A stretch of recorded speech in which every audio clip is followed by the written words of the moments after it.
Okay बच्चों, last class में हम लोग इशू ऑफ शेयर पढ़ रहे थे। इशू ऑफ शेयर हमने बताया था कंपनी दो तरह से शेयर इशू करती है। पहला लमसम पे इशू करेगी, दूसरा इंस्टॉलमेंट पे। लमसम पे तीन तरीके से इशू कर सकती है, ठीक है। पहला पार वैल्यू पे, दूसरा प्रीमियम पे, तीसरा डिस्काउंट पे। अगर पार वैल्यू पे इशू करोगी तो क्या एंट्री बनेगा? Bank account debit to share application account. Rule है कि एप्लीकेशन के पैसे को शेयर कैपिटल में ट्रांसफर करना पड़ेगा। Share application account debit to share capital account. समझ में आ गया? ओके। प्रीमियम पे इशू करेंगे तो क्या एंट्री बनेगा? Bank account debit to share application account. पैसा जो रिसीव करोगे पूरा प्रीमियम के साथ रिसीव करोगे, फिर ट्रांसफर करोगे share application account debit to share capital account to security premium account, ठीक है। वही चीज डिस्काउंट का होगा तो क्या एंट्री बनेगा? Bank account debit discount on issue of shares account debit to share application account and then transfer करोगे तो share application account debit to share capital account, ठीक है। या फिर मैंने आपको तीनों के हिसाब से सिंगल एंट्री बताई थी, bank account debit to share capital, ये भी एक एंट्री कर सकते हो, ठीक है। आज बारी है इंस्टॉलमेंट की। किसकी बारी है आज? इंस्टॉलमेंट की बारी। तो देखो इंस्टॉलमेंट में होता है तो कैसे बनाया जाता है इंस्टॉलमेंट वाला क्वेश्चन। देखो इंस्टॉलमेंट में क्या होता है, कुछ पैसा 10 रुपये का अगर शेयर है तो 10 रुपये एक साथ नहीं ले लेते हैं।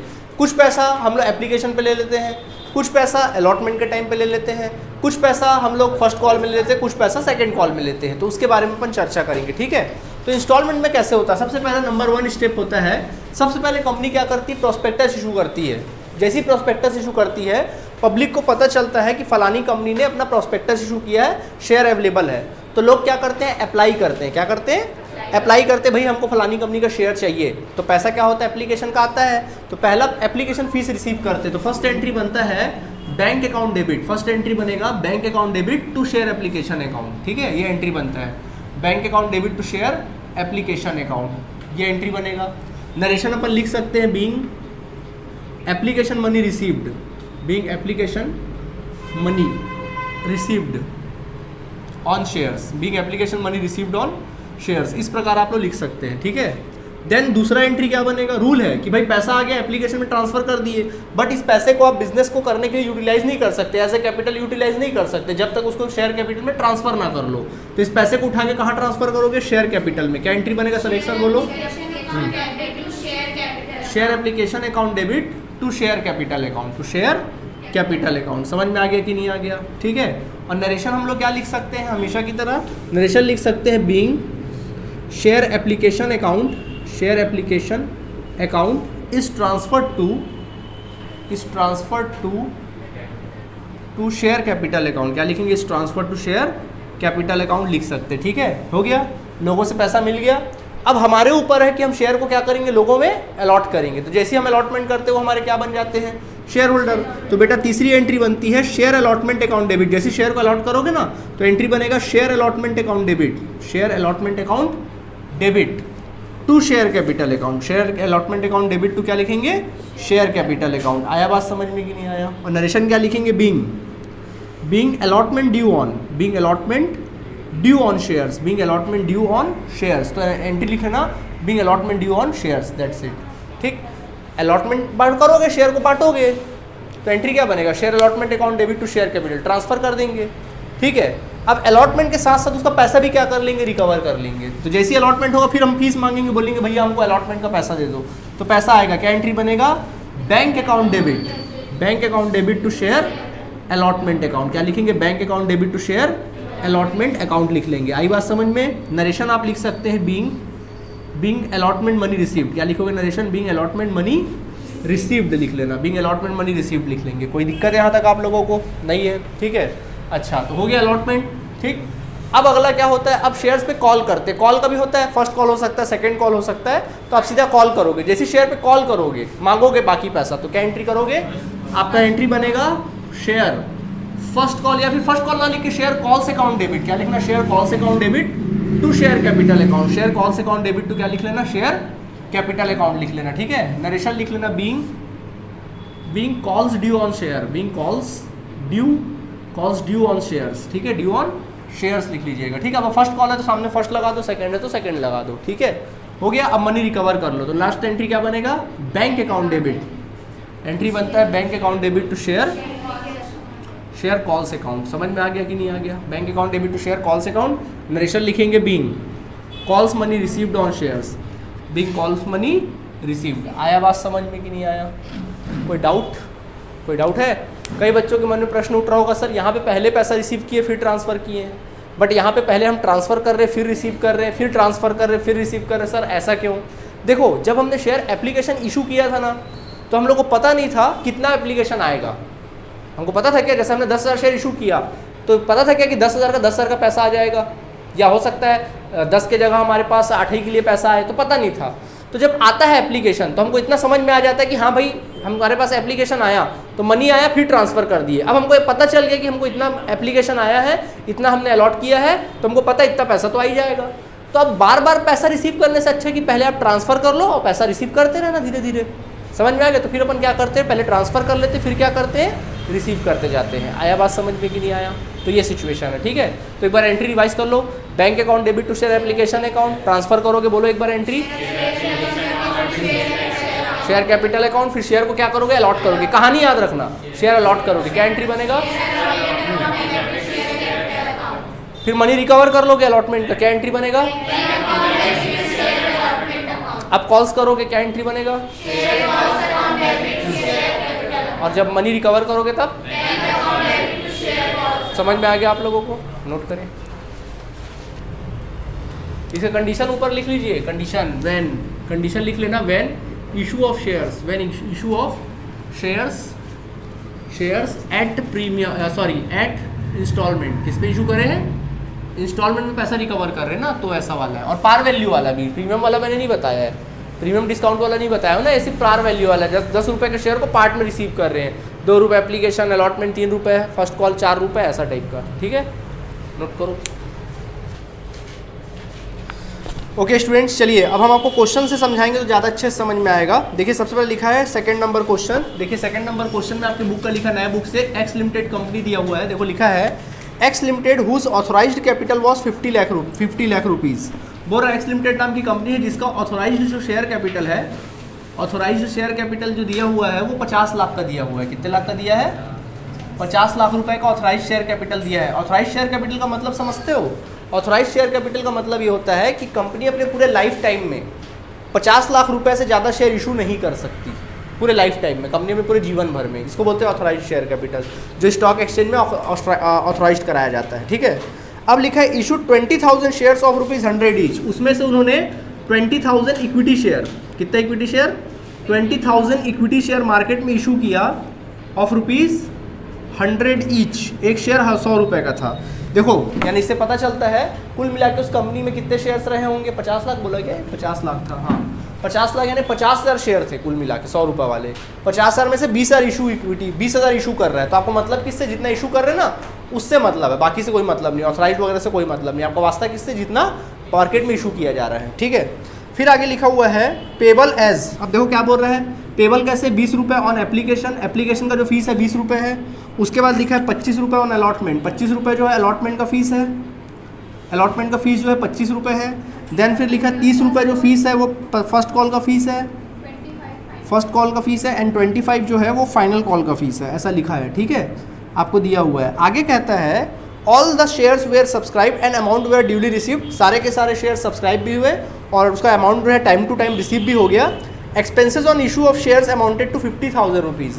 ये सब प्रोसेस में expenses on issue of share, expenses of issue of shares, ये सब प्रोसेस में कुछ खर्चे हुए। इशू ऑफ शेयर, शेयर को इशू करने में कुछ खर्चे हुए। कितने खर्चे हुए भैया? 50,000 रुपये खर्च हुआ है। आपको बोल रहा है pass the necessary journal entries in the books of the company X limited. आपको एक्स लिमिटेड की बुक में क्या करनी? जर्नल एंट्री करनी है, ठीक है। तो वो सबका ध्यान बोर्ड की तरफ, बड़ा सिंपल है। सबसे पहले कैसे बनाओगे? देखो मान लीजिए आपका पेज है, आपकी कॉपी का क्या है? पेज है।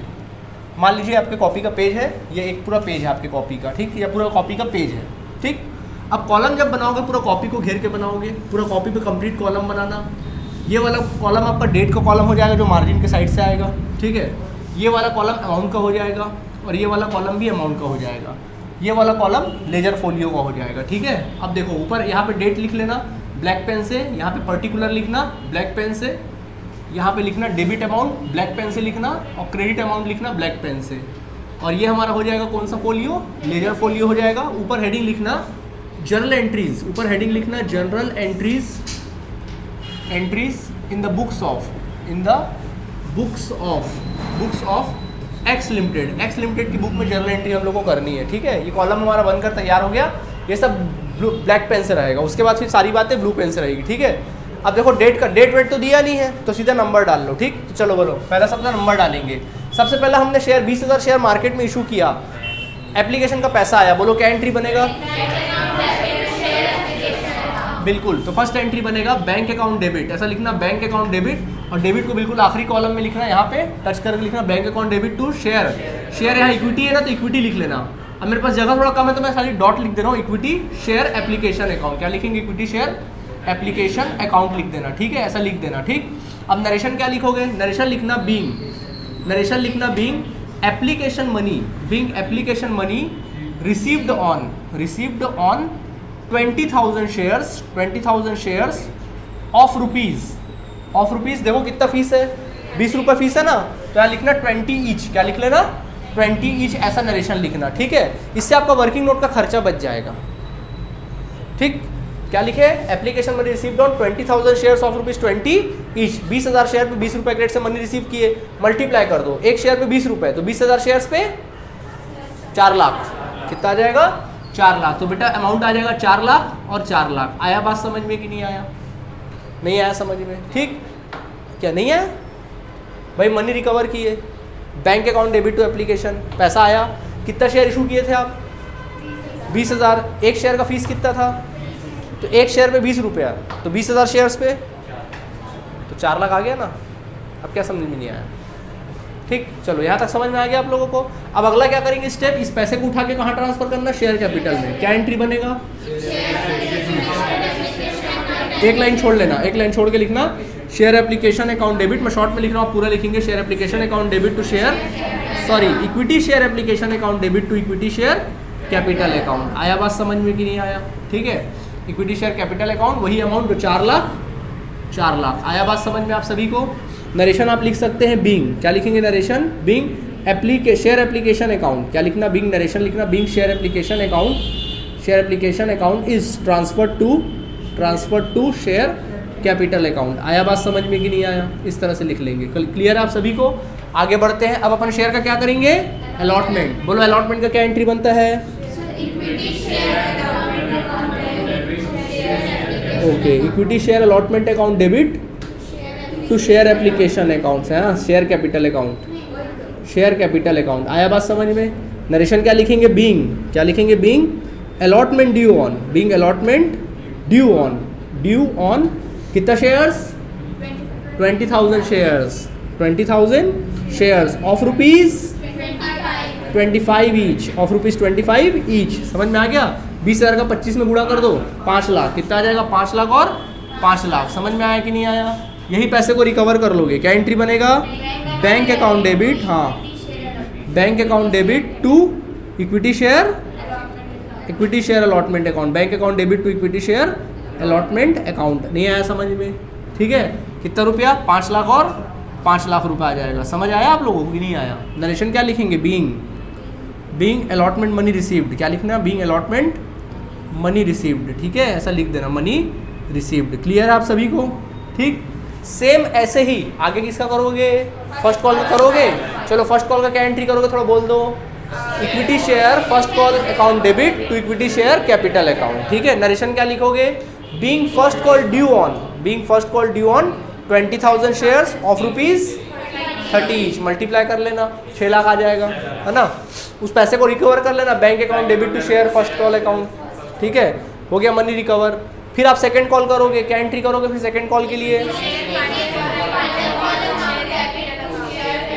Equity share second and final call account debit to equity share capital account. Narration क्या लिखोगे? Being first second final call due on 20,000 shares of rupees 25 each. आया समझ में? फिर मनी रिकवर कर लोगे, bank account debit to equity share second and final call account. खत्म, total करने की जरूरत नहीं, सीधा क्लोज कर देना, टोटल नहीं करना है यहाँ पे जर्नल एंट्री। हाँ, एक्सपेंसेस इतना करो, फिर मैं एक्सपेंसेस करूँगा। चलो यहाँ तक करो। चलो देखो, अभी यहाँ तक हो गया, आप लोगों ने सेकंड कॉल तक कर दिया। लास्ट एंट्री किया होगा bank account debit to equity share second and final call account करके अमाउंट कितना डाले उसमें? 25 इंटू 5 लाख रुपए के हिसाब से डाले। लास्ट में क्या बोला है कि इस सब प्रोसेस में आपका एक्सपेंसेस हुआ है। कितना एक्सपेंसेस हुआ है? 50,000 एक्सपेंसेस हुआ है। तो उसकी एंट्री क्या करोगे आप? तो उसकी एंट्री आप करोगे, एक्सपेंसेस हुआ है तो जनरली एक्सपेंसेस की एंट्री क्या बनती है? एक्सपेंसेस ऑन, या फिर ऐसा लिखना इशू ऑफ, ऐसा लिखना issue of shares, issue of shares expenses account debit, issue of share expenses account debit to bank account, issue of share expenses account debit to क्या लिखेंगे, बैंक अकाउंट 50,000 50 रुपये लिख लेना, नरेशन लिख लेना being expenses paid on issue of shares, being expenses paid on issue of shares. आया बात समझ में कि नहीं आया? कई राइटर लोग क्या करते हैं, बैंक अकाउंट की जगह क्या कर देते हैं पता, वहाँ पे ना कई बार जनरल रिजर्व लिख देते हैं, क्या लिख देते हैं, टू जनरल रिजर्व, ये भी कई बार लिख देते हैं, तो उसमें डरने की जरूरत नहीं है। आप जनरल रिजर्व भी लिख सकते हैं, बैंक भी लिखोगे तो कोई दिक्कत नहीं, बैंक भी लिख सकते हैं, ठीक है। या फिर यहाँ पे लिख देते हैं कई बार issue of shares expense account debit to bank account, और एक चलो एक और एंट्री करा देते हैं, ये होगा entry issue of shares expense account debit to bank account 50,000। फिर ये एक्सपेंसेस को आपको मेंटेन करना पड़ेगा, तो कहाँ से मेंटेन करोगे, जनरल रिजर्व से, तो एंट्री बनेगा जनरल रिजर्व अकाउंट डेबिट, क्या लिखोगे, general reserve account debit, general reserve account debit, और ये एक्सपेंसेस को ऑफ करोगे तो क्या लिखना, to issue of shares expenses account, to issue of share expenses account 50,000, ठीक है।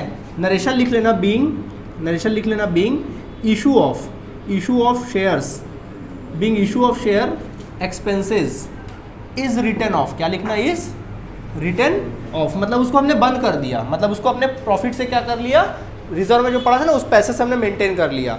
जैसे हमने 50,000 खर्चा किया, अब हमारे रिजर्व में 5 लाख रुपए पड़ा है, तो खर्चा कहाँ से करेंगे, उस 5 लाख में से, 5 लाख से वो खर्च कर दिया हमने। आया बात समझ में? ठीक है, नोट करें। हाँ, 1 मिनट, इसमें क्या हो गया आपका, यानी क्या है, 2 एंट्री के बाद एक चैप्टर, ये क्वेश्चन क्या हुआ, कंप्लीट हो गया, ठीक है। इसके बाद नए क्वेश्चन की ओर जाएंगे, ठीक है, नोट कर लो। अब देखिए, इसके साथ ही आप लोगों का होमवर्क क्या है देख लीजिए। इस चैप्टर के आप लोगों से आराम से तकरीबन क्वेश्चन नंबर 1 से लेकर 5 तक के क्वेश्चन तो बड़े आराम से बन ही जाएंगे आपसे, ठीक है। तो 5 तक के क्वेश्चन आप लोग बना लीजिएगा, 5 तक के क्वेश्चन आप लोग को बनाने हैं, या नहीं सॉरी 5 तक तो नहीं, 4 तक, सॉरी सुप्रिया लिमिटेड है ना, 4 तक के क्वेश्चन बना लीजिएगा आप लोग, ठीक है। बाकी मुलाकात नेक्स्ट क्लास में होगी, ओके, थैंक यू। अब नेक्स्ट क्लास से हम लोग थोड़ा बड़े क्वेश्चन पढ़ेंगे पूरा कंप्लीट, ठीक है। इतना प्रैक्टिस करके आइए, थैंक यू। नंबर क्या था?